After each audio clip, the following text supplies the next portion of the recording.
2-3 दिवसापूर्वी माझ्या व्हॉट्सअपला एका एक्स्पोचं नोटिफिकेशन आलं होतं आणि मग म्हटलं जाऊन तर बघू. तर नमस्कार मंडळी, मी अश्विनी आपल्या सर्वांचं स्वागत करते आपल्या नित्याशी व्लॉगमध्ये. मी आणि माझे हबी आज आलो आहोत अशा एका आगळ्या वेगळ्या ठिकाणी जेथे पॅकेजिंग, डिझायनिंग आणि त्यातील नवनवीन इनोव्हेशन यांचा एकत्रित संगम पाहायला. ते म्हणजेच आपल्या मोशीमध्ये सुरू असलेलं पॅक फ्युजन एक्स्पो 2025.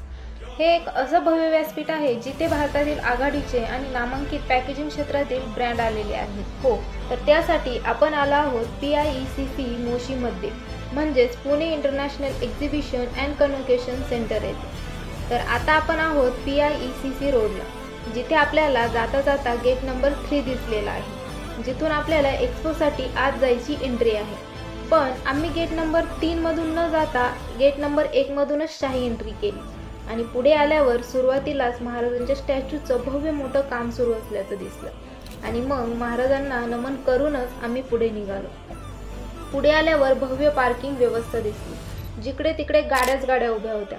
तर त्यातच आम्ही एक चांगली जागा बघून आपल्या क्वीनला तिकडे पार्क करून पुढे आलो.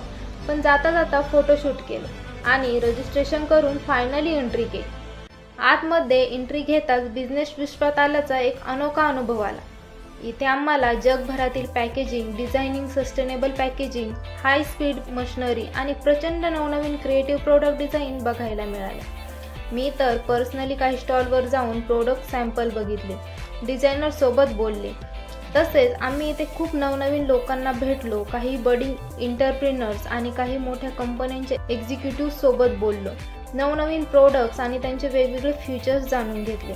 हे सर्व झाल्यावर पोटाला खुश करण्यासाठी वडापाव घेतले आणि मनाला खुश करण्यासाठी चहा घेतला. मन आणि पोट खुश झालंय हे लक्षात घेऊन आम्ही तेथून घरी जायला एक्झिट डोअरने बाहेर आलो. आपण इथे पहिल्यांदाच आलोय, तर मग इथला हा PIECCचा हा कॅम्पस बघावा का, असा प्रश्न आहोंनी केला. मग आम्ही PIECC कॅम्पसमध्ये थोडं फिरलो आणि थोडं फोटोशूटही केलं. पण आपल्या महाराजांचा एवढा भव्य स्टॅच्यू आपल्या मोशीमध्ये होत आहे हे बघून खूप जास्त आनंद झाला. आजचा अनुभव खरं तर खूप नवीन, वेगळा आणि ऊर्जात्मक होता. हाच अविस्मरणीय अनुभव घेऊन आणि महाराजांना पुन्हा नमन करून घरी निघालो. तर तुम्हीही मॅन्युफॅक्चरिंग, पॅकेजिंग, ब्रँडिंग क्षेत्रात असाल तर पुढचा पॅक फ्युजन एक्स्पो मिस करू नका. आणि आपला हा व्हिडिओ आवडला असेल तर लाईक करा, कमेंट करा आणि जास्तीत जास्त शेअरही करा, जेणेकरून पुढचा एक्स्पो मिस होणार नाही. चला तर मग भेटूया नेक्स्ट व्हिडिओमध्ये. धन्यवाद.